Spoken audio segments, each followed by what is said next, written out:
on revient sur la deuxième partie de notre émission. J'ai à mes côtés donc M. Baba Silla, à ma gauche M. Kaba Alassane. Et donc je rappelle, nous sommes en plein Times Square, en plein centre-ville de New York. Pas loin de nous, nous avons à la 42e rue des Nations Unies. Monsieur Kaba, je voudrais quand même que vous reveniez sur les difficultés que vous rencontrez dans votre démarche. Bon, alors je disais que d'abord, vous savez, dans la vie, tu ne peux rien entreprendre sans que tu ne rencontres les pour et les contre. Mais la vie va du soi. Alors voilà, depuis que nous avons créé notre association, c'est ce qu'on appelle la coordination soutien à Dadis, nous avons rencontré pas mal de difficultés. Mais je ne de quel ordre? Dans le cadre d'abord de la publication de nos idées, de nos idéaux, des informations sur la conférence. Certaines, s'il faut le dire, certains sites ont refusé par ethnocentrisme, s'il faut le dire comme ça, je me permets même de le dire, et refusé de le publier, ou alors parce qu'ils ont une position vis-à-vis de leur parti par rapport au CNDD, ils ont refusé de publier nos communiqués, etc. etc. Voilà le genre de démarche, mais cela ne nous a pas découragés. Parce qu'au-delà de ça, nous avons pu quand même avoir le temps, malgré nos préoccupations ici aux États-Unis, à rencontrer le gouvernement américain, personnellement, avec photo à l'appui, et nous avons pu rencontrer les représentants guinéens, les représentants du gouvernement américain qui sont spécialement chargés de la situation guinéenne, tels que M. Jim du département d'État. Le département d'État, c'est le ministère des Affaires étrangères des États-Unis. Nous avons rencontré 3 sénateurs, M. Rangers à Harlem. Nous avons rencontré M. le vice-gouverneur de New York, particulièrement qui nous a donné rendez-vous et qui nous a promis qu'il viendra. Parce que j'ai une information à vous le dire, j'ai oublié de le dire. Le 25 août, nous devons organiser une conférence, je peux le dire, internationale. Si vous regardez sur les sites tels que Kibarou, des messieurs qu'on respecte beaucoup, qui ont vraiment le dos large, je peux le dire, c'est un site démocratique qui accepte tout le monde, les pour ou les contre. Alors on a eu la chance d'être introduits par Fidi, qui nous ont publié nos communiqués afin que la communauté puisse savoir à quelle date cette conférence aura lieu. On a pu envoyer les cartes d'invitation à certains diplomates ici qu'on a rencontrés aux Nations Unies. On a rencontré le sénateur avec les cartes d'invitation en les précisant que le 25 août, nous aimerions qu'ils viennent à une conférence, qu'ils essaient, qu'ils arrêtent de condamner la Guinée ou le gouvernement guinéen à distance, ou par les tirs de certains partis ou de certains médias, qui viennent qu'on s'asseye, qu'il y ait des échanges d'idées. Qui viennent voir ce qui se passe sur le terrain. Qui viennent voir qu'on ait échange d'idées, parce qu'ils savent, nous vivons dans un monde, aujourd'hui les États-Unis sont considérés comme le premier pays démocratique. Donc avec un dialogue, qu'il y ait un échange d'idées, qu'on essaie de les expliquer les réalités de notre pays, parce qu'ils ne sont pas censés de connaître notre pays plus que nous. Et je l'ai dit, et au lieu de se baser seulement sur les élections, je les ai dit, attention, vous avez vu dans mes communiqués là où je disais que les élections ne sont pas, c'est pas la victoire du CNDD ou des États-Unis ou de la CE, mais c'est plutôt une décision du peuple de Guinée à se prendre en charge. Très bien, monsieur Silla, oui, vous êtes très éloquent. Oui. Je pense que Dadis est un bon avocat. Ah, oui, oui, et oui, je reviens sur vous, monsieur Kaba. Je voudrais quand même que vous reveniez sur la conférence que vous allez faire.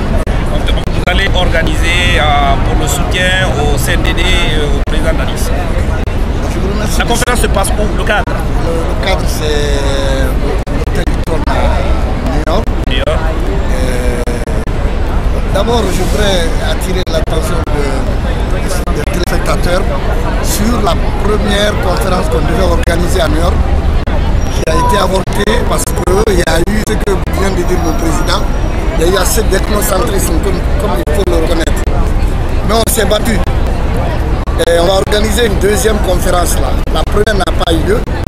La deuxième, on souhaiterait que le CNDD puisse apporter son soutien à cette conférence et envoyer une forte délégation à New York, s'expliquer avec la population guinéenne dans son ensemble. Parce qu'il y a une confusion créée autour de la population guinéenne.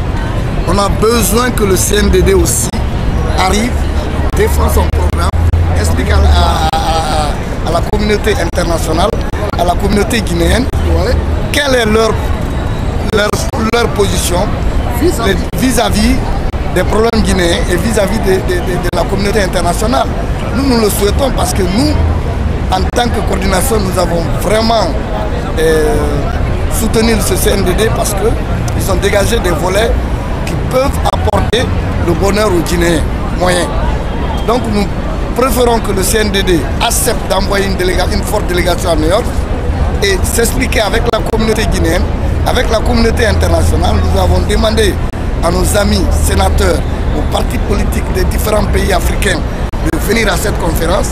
Et ma foi, si mon message est compris, cela va nous faire une très très bonne chose. Nous souhaitons qu'ils viennent à New York. Monsieur Kaba. Monsieur Baba. Baba. Oui. Tout ce que je pourrais ajouter vis-à-vis de cette conférence, c'est que d'abord, la conférence, nous avons jugé nécessaire de tenir cette conférence dans l'un des plus grands hôtels de New York, appelé Hilton. À la 46e, la 45e sur la 6e avenue, en plein New York, en plein cœur de New York. Pourquoi? Pas par, c'est pas pour farcer, c'est pas pour autre chose, c'est pour démontrer que nous sommes sérieux en ce qui concerne notre pays.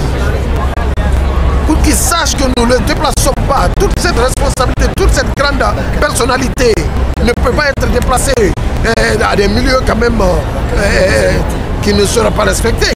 Donc c'est pourquoi nous avons jugé, bien que ça va nous coûter ce que ça va nous coûter, mais nous avons accepté que ça soit fait à ce lieu. Qu'on sache qu'on est sérieux à ce qui concerne notre pays et que le pays aussi sache que ce que nous faisons ici, on ne peut pas le faire sans eux. Avez-vous des soutiens financiers pour ce projet? Ah ben non, je peux le dire tout simplement, tout ce que nous avons fait, nous l'avons fait de notre propre poche. On le fait parce qu'on se dit, bon, je m'en vais encore toujours dans les adages. Il y a l'ancien président américain, Kennedy, qui disait que que ce n'est pas ce que ton pays fait pour toi, mais c'est plutôt ce que tu fais pour ton pays qui est important. Alors nous avons décidé de le faire, malgré nos préoccupations, malgré nos factures à la maison. C'est pas parce qu'on n'a rien à faire ici, non. Nous avons tous des bons boulots. Moi, je suis ingénieur en télécommunication.